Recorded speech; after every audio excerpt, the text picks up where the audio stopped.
Good morning, everybody, and welcome here to Las Vegas Motor Speedway. And we're going to go ahead and start today's media availability in advance of Sunday's 22nd Annual Pennzoil 400, presented by Jiffy Lube. And we're joined by driver Kyle Busch, driver of the number 18 M&M's Chocolate Bar Toyota for Joe Gibbs Racing. We'll open the floor for questions. If you have a question, raise your hand. We'll get a wireless mic to you. We'll start with Jim and then go to Kevin. Jim Utter, motorsport.com. Kind of a two-part question.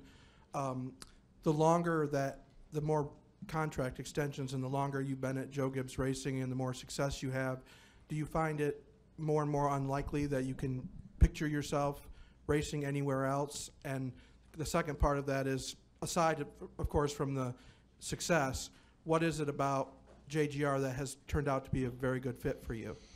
Yeah, certainly my my relationship with Joe and JD and the family and everybody has, grown a lot over the years, and each and every year I feel like it gets better and better. With the time that I've been there, since talking to them in middle of 2007 to signing with them and being a driver for them since 2008, has certainly meant the most to my career. I feel like it's been a lot of Joe, a lot of the team members at Joe Gibbs Racing as well too, the engineers and the fab people, and a lot of the guys that are familiar faces that love it there just as much as I do, that don't go anywhere. So, it's all about relationships. I feel like the relationship with M&M's has continued to get better and has grown over the years, and as well as Toyota, and I've got a lot of friendships there. So, with all of that, obviously I don't know that you never say never, but I don't know that you'd ever really see myself drive anything different than a Joe Gibbs Racing number 18 M&M's Toyota. So hopefully it can all stay that way, and we know it's going to stay that way for the foreseeable future here, and I'm certainly looking forward to that. We'll go next to Kevin, then to Matt, then to Woody. Kyle, with the new aero package, will you get a feel? I'm over to your right. Will you be able to get enough of a feel through the practice you guys did a few weeks ago in these next 2 days, or will you really not know until you get out there on Sunday? Yeah, I think with the tests that we had here, we certainly got some interesting data from that, and some good feel of what's going to happen, a taste of it at least. There was only 12 or 14 of us. I think when you have a 40-car pack, it's going to be a bit different. I think that today you're not going to see a whole lot of that. With practice being as short as it is, I think everybody's pretty much going to be in qualifying trim and trying to get their stuff set up for that. And then tomorrow you'll see some more guys getting out there and kind of fine-tuning your stuff maybe with some single-car runs a little bit, and then you'll see guys wanting to get out there and get in packs and form up, probably 8 or 10 or more cars in order to see what you really have with around other guys, and kind of learn and see what your stuff will do in traffic. We'll go to Matt, then to Woody, then to Claire, and then up front. Matt Weaver, Auto Week. I've got two for you, Kyle. The first one, you've expressed some concerns or criticisms about this package after the Vegas test. Is there something that you could see or expect to find that could somehow further legitimize it in terms of the racing product, or how it challenges you, that could change your mind a little bit?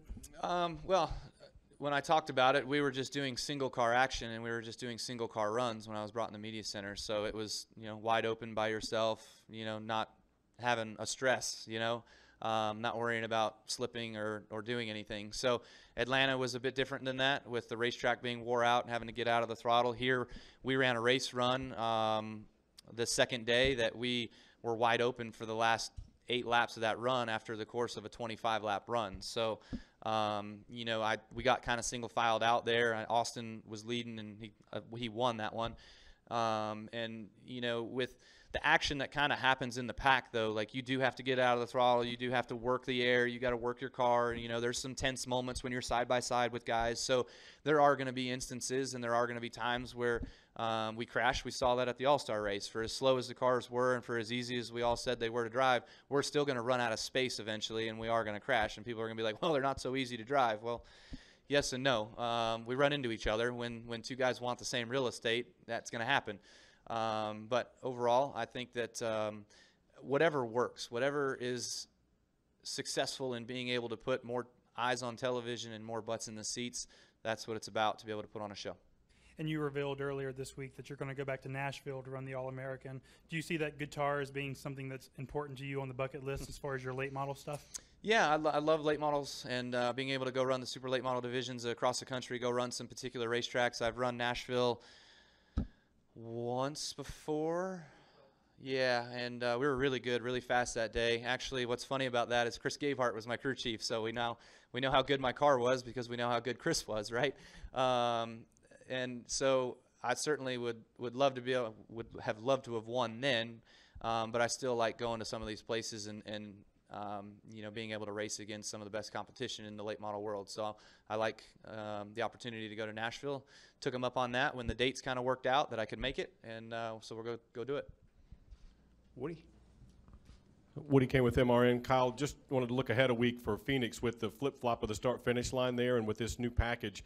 How different were the restarts there last time, and how much do you think this new package might impact what you see when you go back there? Yeah, restarts were for sure different last time, a lot of guys kind of cutting the dog leg and stuff like that. It was for some interesting moments and things, and you kind of saw that in the truck race, the Xfinity race, and then again in the Cup race. So, we won that one, which was great for us as a team, and being able to secure our spot to the Final Four. We come back here now in the springtime, and it'll be, I'm sure, a little bit different of a track, and obviously a way different of a aero package and things that we'll all have to figure out and kind of see what's in store for us when we get there. Claire Beeline, Sirius XM NASCAR Radio. Can you talk about qualifying and with cars grouping up and the way this racing will be? Is qualifying any more important?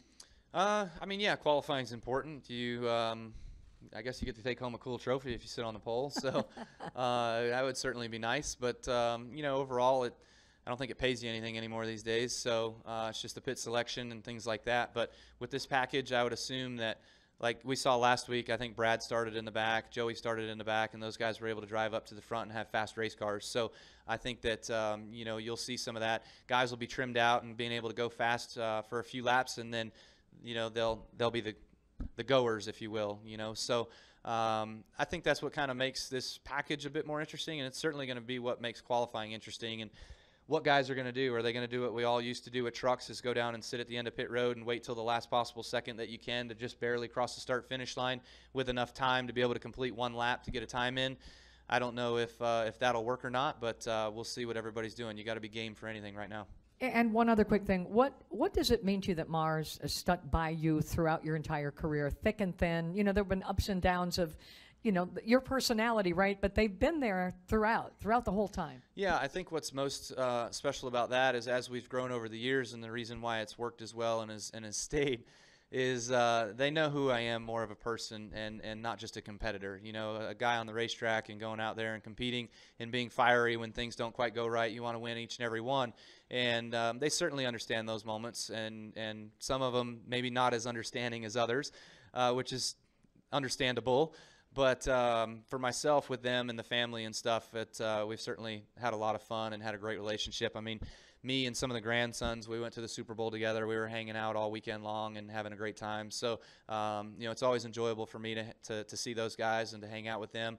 And then also just the relationship of being able to go out there and succeed and sell candy. That's where it comes from. If we weren't selling candy, then we wouldn't be doing our job. We've got the NASCAR programs that are involved in a lot of their stores, their C stores, their grocery stores, and many of other things that they've got going on that gives them the business sense and the acknowledgement that NASCAR does work. We'll go up here. We'll go up front here, and then go to Davey, and then to Mark, and then to Bob. Matt Rybaltowski with Sports Handle. Kyle, congratulations on your great start to the season so far. Being from Vegas, what are your thoughts of the sports betting expansion around the country, and what do you think about so-called in-race prop bets where fans can bet on your, say, average speed per lap or how fast you go through a pit stop or things like that moving forward? I don't know all the different things that you can bet on, but just a couple of those instances, that sounds quite interesting, and it just means that you better be paying attention all the time, right? And knowing your sport and knowing what you're betting on and being smart about your bets and stuff like that. So I for the first part of the question, I think it's an awesome opportunity for us as a sport to see some growth and to see some some new eyeballs and to see some people that are interested in actually what's going on here, and for them to have an opportunity to be able to kind of make some bets, make some money, and do some of that stuff. And so I think that there's all kinds of positives from that. And then the in-race stuff certainly makes it more interesting. I think some of the fantasy stuff, you can also like bench a guy through a race or bring him back out of your garage or whatever it's called. I don't know, but obviously, again, it just kind of keeps the eyeballs on the television and keeps people watching and in tuned. Definitely. And as a quick follow, how open would you be to being sponsored by, say, a casino or a sports book in the I'm years from to come? Las Vegas. I don't know why we haven't made that happen yet. So whoever's out there and listening and we don't have a deal, call me. We'll go next to Davey, then to Mark, then to Bob, then to Lee. Hey Kyle, Davey with Front Stretch, Davey Siegel with FrontStretch.com. So you've also won here before, but what would it mean to sweep the weekend here, obviously being your home track? Yeah, that would be pretty sweet. Every time I run a triple, that's the only thing that you kind of think about, but you must first win the first one to win the second one to win the third one. So, first things first is a truck race. I think we've got a really great Cessna Toyota Tundra. I'm looking forward to the truck race tonight. But overall, just, the opportunity to be able to do that. When Vegas talked about having a second race here and having both events being triple header weekends, I was actually really, really intrigued to have both weekends be triple headers for me. But unfortunately, with the restrictions on the Xfinity and truck, I can't run the fall race here, but I got it going on for the springtime, so I'll take advantage of it when I can. Mark? Mark Garrow, PRN. Next week when you go to Phoenix, how different, how much maybe more fun these cars are going to be? You got all the horsepower and some more downforce. Yeah, I'm not sure exactly. Phoenix being a short track, it's everywhere we've been so far. Now it's getting into throttle on time. Making sure you're in the gas, and sometimes it's making sure that you don't get all the way out of the gas. So, being at a short track, going to Richmond, going to Phoenix is going to be an interesting thing, because we're used to being out of the gas and on the brakes and pedaling the vehicle through turn 4 now and making sure that you're not too loose or whatever it might be. So I don't really know how the cars are going to react in traffic. The cars with the more downforce now create a bigger wake. The spoilers are taller, so the air coming over the top of the car hits that spoiler and goes higher, so it takes longer for the vehicle behind it to see that air the closer that it gets to the car in front of it, right? So the aero effects are going to be greater, and we'll just have to see how all that translates to Phoenix and obviously to a flat mile racetrack.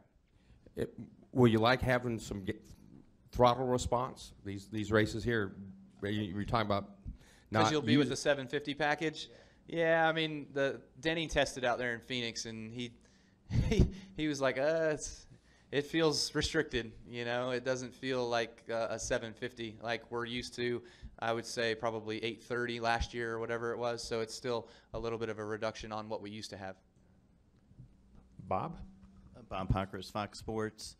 I know you signed a year before your contract was up, but did other teams make any runs at you? And I mean, how would you characterize maybe the negotiations with Gibbs? I didn't go after anybody else. It was just they have a window in the deal that I'm restricted to them only, to negotiating with them only. And as we were going through the negotiations, that they were very receptive, and I was very receptive to all the things that we were looking for from one another. And so there was never a need to have that window expire and then to be able to go test the free market. So I think that just shows you and tells you that the belief and the truth that we have in one another and the relationship that we've accumulated over the years, that myself and Joe can normally put our big boy pants on, sit in a room, and do a good deal. And I think we did. It's a good deal. We'll go next to Lee. Lee Spencer, RacingBoys.com. Some of the people I talked to this week, they said that restarts will be more important than ever. How will the dynamic of restarts change with this package? And with you being one of the best restarters in the business, can you kind of take us through that? Well, last week I thought was really interesting. Both lanes were more equal than they have been in years past because the outside lane didn't spin its tires as bad because of the reduced horsepower. It was easier to keep up side by side. We saw it in the truck race, guys really bad on the outside, and the Xfinity race really bad on the outside just because of the wheel spin. But as the Cup race was, with going through the corners and stuff and having the increased downforce and the increased grip, there were times where guys were on the bottom, and then there were times where guys were 3 lanes up, and I was like, well, the middle's open, so I took it, and you stuck. You know, you might come out of the corner 3 wide still, or you might come out of the corner and you're on the bottom, but you want to be on the top. So it's just all a new thing, and it's a challenge for all of us to kind of figure out and see what's all going to happen. But I would anticipate Vegas being similar to that. In the regards of just guys going wherever they can go to make up ground. And there's going to be times where guys are stuck side by side, and they'll be running into the back of one another to be bump drafting them, to be push drafting them down the straightaways if possible. But we've all got to be careful with that because, you know, you can get loose on the straightaway, turned on the straightaway pretty easy with bumping. And your brother would love desperately to win this race as well, but he has a career best qualifying effort here, but it's also his career worst finish. How, I guess, crippling is the stress when you're trying to win in front of the hometown crowd? Yeah, I never knew if it would happen for me. Obviously, I have one that I still want to get and don't know if it'll ever happen either. So there is a stress in going into those events, but for myself, I was fortunate enough to get that done in 2009 here at the Las Vegas Motor Speedway to go to victory lane. So that felt good, you know, to just kind of be able to come back here years after and to just be able to go out there and race and not have to worry about the stress of winning that race. But you still want to win. I mean, we want to win every single one of them. That's for fact. But overall, when you come to the hometown and we watch this place be built from nothing, that it just means that extra more to you. Kyle, thanks for joining us. All right, cool. Congratulations on the new deal, and good luck this weekend.